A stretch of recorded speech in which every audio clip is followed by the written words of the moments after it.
Why do people keep having kids even though they complain about life? Have you ever noticed people complain non-stop about life, how hard it is, how expensive everything is, how stressful work is, how they're exhausted all the time, and then they have kids? Why do people keep having children when they openly admit life is a struggle? On the surface, this makes no sense. Life is hard, money is tight, mental health is fragile, the future feels uncertain. Emotionally draining and unfair. Arthur Schopenhauer once said life is suffering, not because people are weak, but because desire never ends. According to him, humans are driven by what he called the will, a blind, unconscious force that constantly pushes us to want more. Once one desire is fulfilled, another takes its place. So even when people complain about life, they're still trapped in wanting love, purpose, legacy, meaning, and children often become the ultimate expression of that wanting. Schopenhauer believed sexual desire and parenthood are illusions created by the will, not for happiness, but for continuation. In his words, people don't reproduce because it's wise, they reproduce because the species wants to survive. Love, romance, and family just disguises.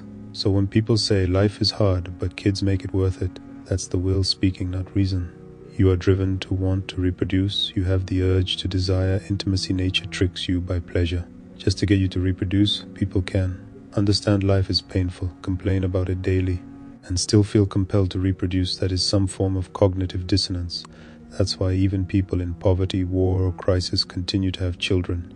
From this view, reproduction isn't hopeful, it's automatic. Humans fear emptiness. Without desire, life feels meaningless. Without struggle, we feel bored. But the reason you feel empty and meaningless, it was because life was already empty and meaningless. People like to justify by saying, I don't suffer for nothing, but I suffer for my family. Suffering with a story feels easier than suffering alone. They can't handle being alone. Arthur Schopenhauer believed that bringing new life into the world was morally questionable because it guaranteed another being would suffer. He even suggested that the most ethical response was not reproduction but compassion and restraint. The real question becomes, are people having children for the child's sake or to satisfy their own need for meaning? Ask people why they want kids and listen carefully.